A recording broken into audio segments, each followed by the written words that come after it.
এখন আজকে রান্না করব আমি এই ছোট্ট ছোট্ট নতুন আলুগুলো ছাড়িয়ে নিয়েছি সিদ্ধ করে। এই ছোট্ট আলু দিয়ে আর মটরশুঁটি, শীতকালে তো মটরশুঁটি পাওয়াই যায় সব সময়, এই মটরশুঁটি দিয়ে আলুর দম করব। এই ছোটো আলুর দম নিরামিষ করব। তার জন্য লাগছে আমার ছোটো আলু ছাড়িয়ে নিয়েছি, মটরশুঁটি ছাড়িয়ে নিয়েছি, টমেটো একটা কেটে নিয়েছি, আদা একটু গ্রেট করে নিয়েছি, ধনেপাতা। আর মশলা লাগছে নুন, হলুদ, লঙ্কা গুঁড়ো, চিনি, জিরের গুঁড়ো। আর এখানে গোটা গরম দারচিনি আছে, তেজপাতা, গোটা লঙ্কা, কাঁচা লঙ্কা।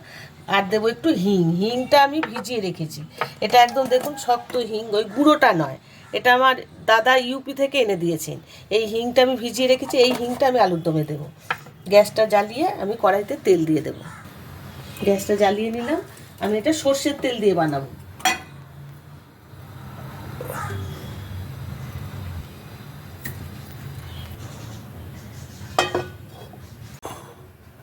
তেলটা গরম হয়ে গেছে, এখন আলুগুলো আমি সব ভেজে নেব। একটু লাল লাল করে ভেজে নেব সিদ্ধ করা আলুগুলো। সমস্ত আলুগুলো দিয়ে দিলাম। নুন দিয়েছিলাম সিদ্ধ করার সময়, বুঝে নুনটা দিতে হবে, কিন্তু আমি এখন একটু নুন আর হলুদ দেবো, দিলে ভাজাটা ভালো হয়। সামান্য নুন ছড়িয়ে দিলাম আর হলুদ দিলাম।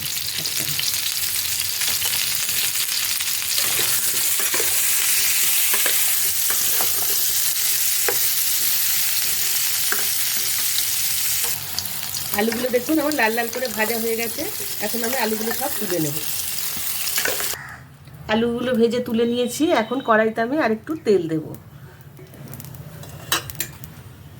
দেবো এই যে দারচিনি, শুধু দারচিনি, অল্প একটু দারচিনি আমি ফোড়নে দিলাম। আর দেবো একটা শুকনো লঙ্কা, একটা তেজপাতা দিই, একটা শুকনো লঙ্কা দেব।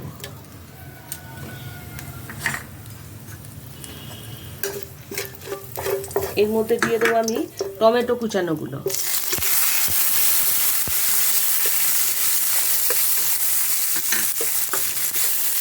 দিয়ে দেবো এখন আদা গ্রেট করে রেখেছিলাম, সেই আদাটা দিয়ে দিলাম।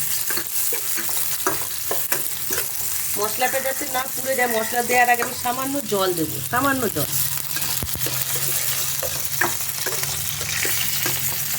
এখন আমি মশলাগুলো দেবো। 1 চামচ হলুদ গুঁড়ো দেবো, লঙ্কা গুঁড়ো দেবো 1 চামচ, ঝাল যে যেমন খাবে সেই রকম দেবেন। 1/2 চামচ চিনি দেবো। আর জিরে ধনে গুঁড়ো মিশানো আছে, এইটা আমি 1 চামচ দিয়ে দেবো। আর দেবো একটা কাঁচা লঙ্কা। হিংটা আমি একটু পরে দেবো।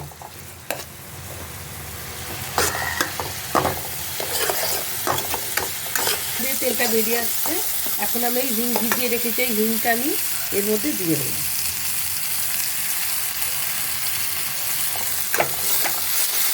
খুব গন্ধ হিংটা, মানে সুন্দর গন্ধ, অল্প একটুতেই কাজ হলে। এখন আমি এই মশলার মধ্যে আলুগুলো ছেড়ে দেবো, দিয়ে ভালো করে একটু নাড়াচাড়া করে দেবো। এখন আমি জল দিয়ে দেবো। আলু সিদ্ধ করা আছে, তাও গ্রেভিটা ফুটে আলুটার মধ্যে ঢোকার জন্য যতটুকু জল লাগবে, এটা একটু মাখা মাখা যারা যেমন খাবে। হয়েছে, দেখতেও ভালো হচ্ছে, গন্ধটা খুব সুন্দর বেরিয়েছে হিং দেয়। এখন আমি এর মধ্যে কড়াইশুঁটি ছড়িয়ে দেব, দিয়ে এটা আমি 3-4 মিনিট ঢেকে দেবো। 4-5 মিনিট হয়ে গেছে, আমি এখন খুলে দেখি। হ্যাঁ, জল যেটুকু আছে এটুকু আমার লাগবে, আলুতে টেনে নেবে। এখন আমি এর মধ্যে ধনে পাতাগুলো দিয়ে দেবো।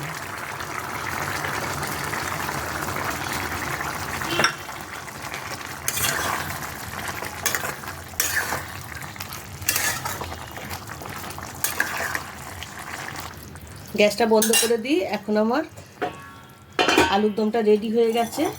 এখন আস্তে করে আমি নামিয়ে নেব।